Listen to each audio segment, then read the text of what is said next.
All right, moving on to Unit 1, Activity 3. Now, you could take an entire undergraduate degree in the business of fashion. So this is going to be one of our more lengthier ones, but I'll do my best to try and make it as concise as possible to make sure you understand. So this activity is going to be talking about the three industries, so primary, secondary, tertiary.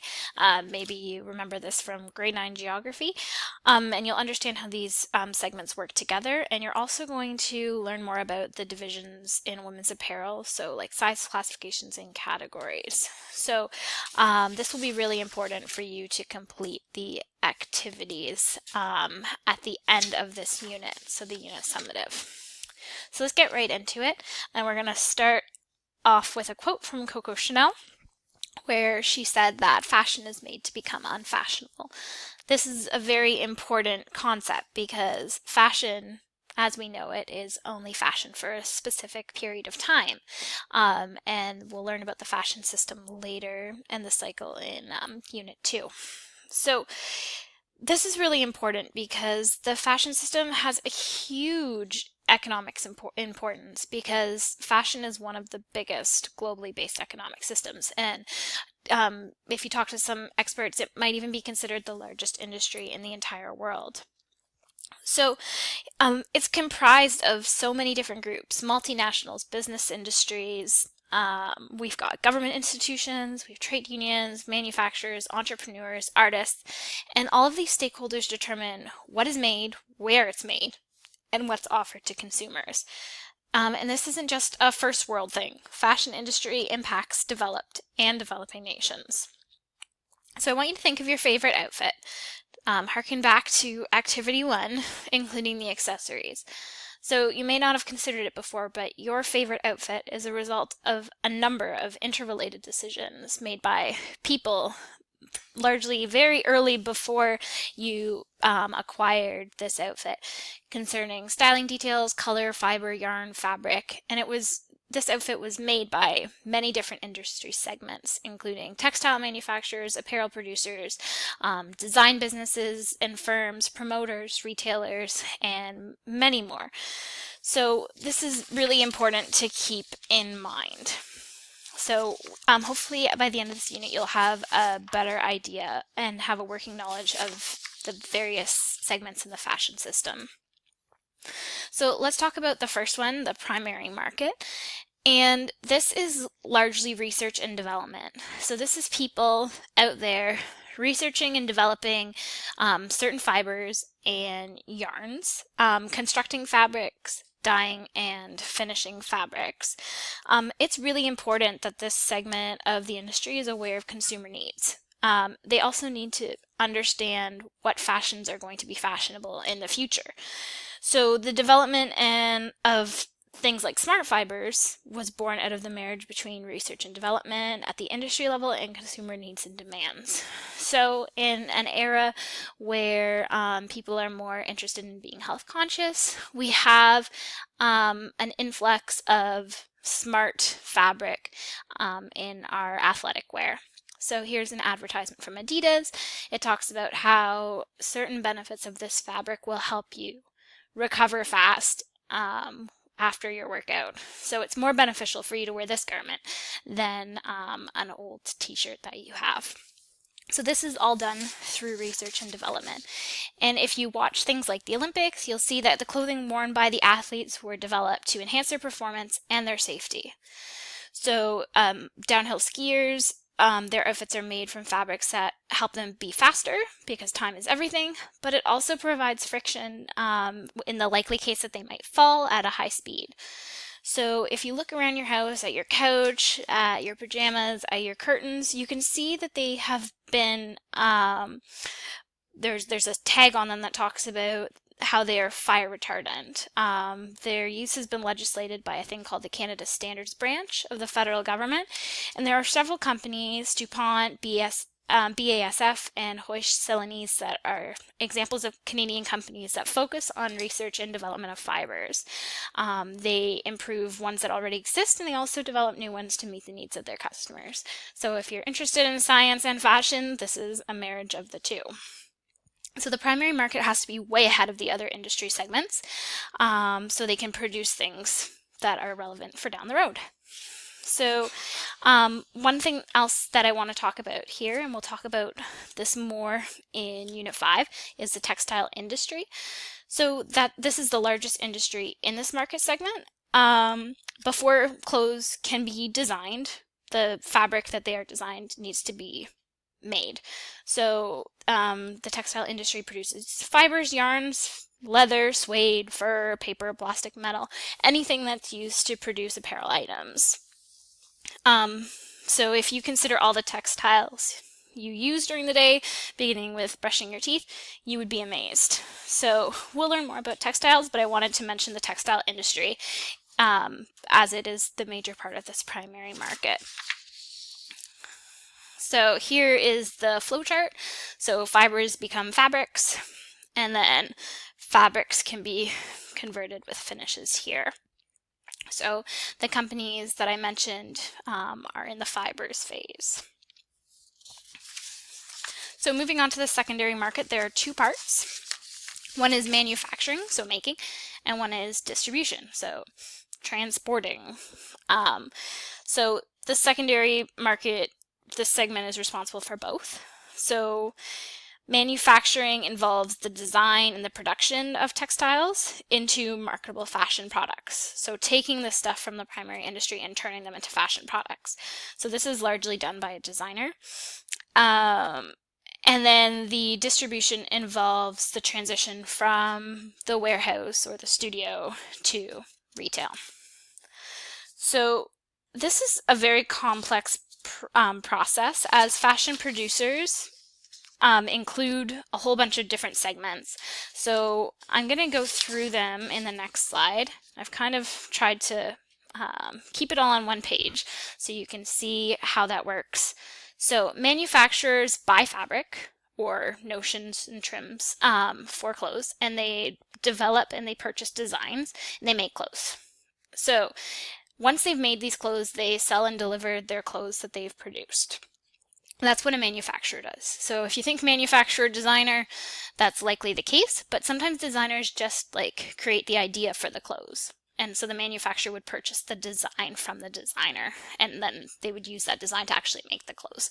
So if it helps you to think manufacturer, designer, go for it, but there is a difference between the two. So another person that you need to know is the wholesaler. Many fashion industries and their companies have a wholesale team. They have design teams that develop designs, so they might skip the manufacturer to cut costs. They would purchase the fabric, the notions, and the trim, and they would plan the cutting of the designs. So sometimes they'll have a wholesaler to do this and then coordinate with a manufacturer. So the wholesaler doesn't make the actual clothes, but they might acquire and plan the clothes and then send them to someone to make them. Next we have the product development team. We'll pop over here. They're responsible for the design and fabric specifications of a product. So all the materials that would be required for the production of a fashion item. So anything that would be required to make that coat. They are responsible for outsourcing work to contractors, who we'll talk about for a minute, and they're responsible for merchandising the product, so advertising it and making it sellable. So the last person I just wanted to mention is the contractor, and they are kind of the jack of all trades in this wholesale table. They're responsible for many of the steps. They may produce for a retailer under a private label, and they might cover many different price points and costs. So, for example, stores that use contractors and private labels are Sears. So if you've ever shopped at Sears and seen their Jessica brand, that's an example of a contracted out design. Or for example, the Bay has their design, which is Hunt Club. So moving on. Zara is my example here of distribution. I think it's kind of a nice visual showing how important the distribution center is. So you can see how it incorporates several processes and is kind of like the middleman. So for example, the raw material suppliers, so those manufacturers, they will send bulk fabric and Zara will send them fabric orders, and it will go through the distribution center. The designers might get ideas from Zara and then design sketches or vice versa. The clothing factories get cut fabric and garment orders from the designers and the raw materials suppliers and then send back to the distribution center finished garments. And finally, the last stage would be the store managers will ask for the clothes that they need and they will get finished garments in return. So the distribution is really the moving of it all. And as you can see, it's actually a lot of moving. So the third market that we're going to talk about, and this is the last one, is the tertiary market.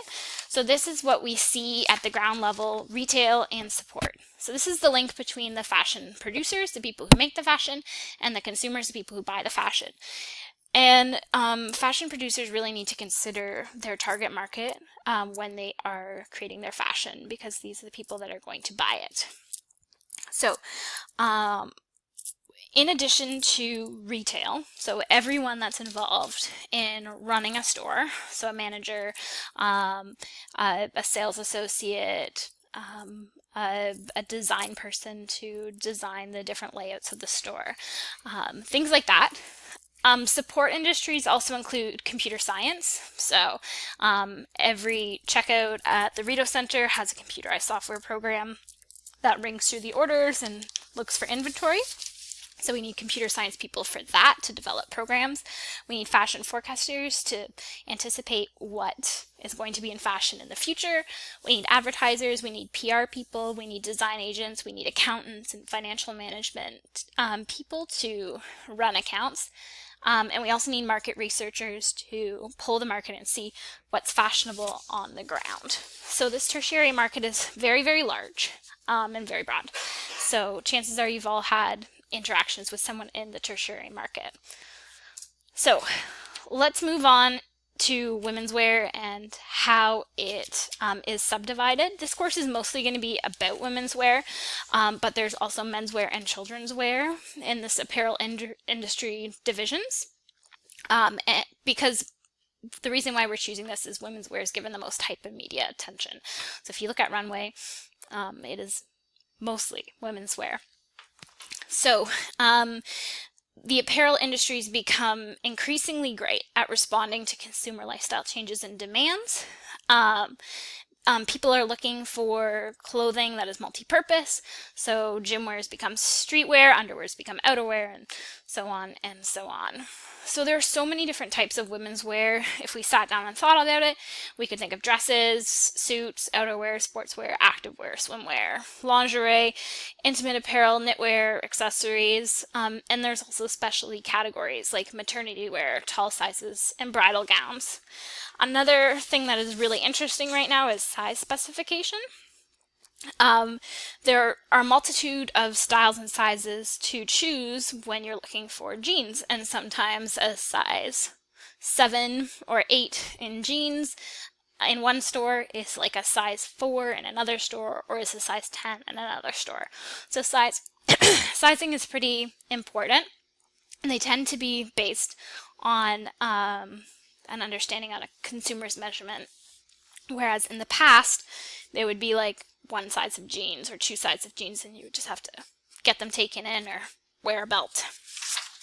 So women's wear size categories. There are several.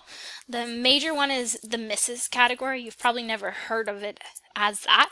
The figure shape is fuller, the waist is longer. It generally is in a size 6 to 16, but it varies. Some sizes go as small as 2 and other sizes go as large as 18. The juniors category refers to size, not age. So this is proportioned to fit females who are slender and shorter waisted. So size ranges don't go up to a size 18 in junior. Size 1 or 0 or 00 are available in this size. Lastly, we have petites, and this video is going to have to be in 2 parts. So when we come back, we will have petites, and we will talk about styling and price categories.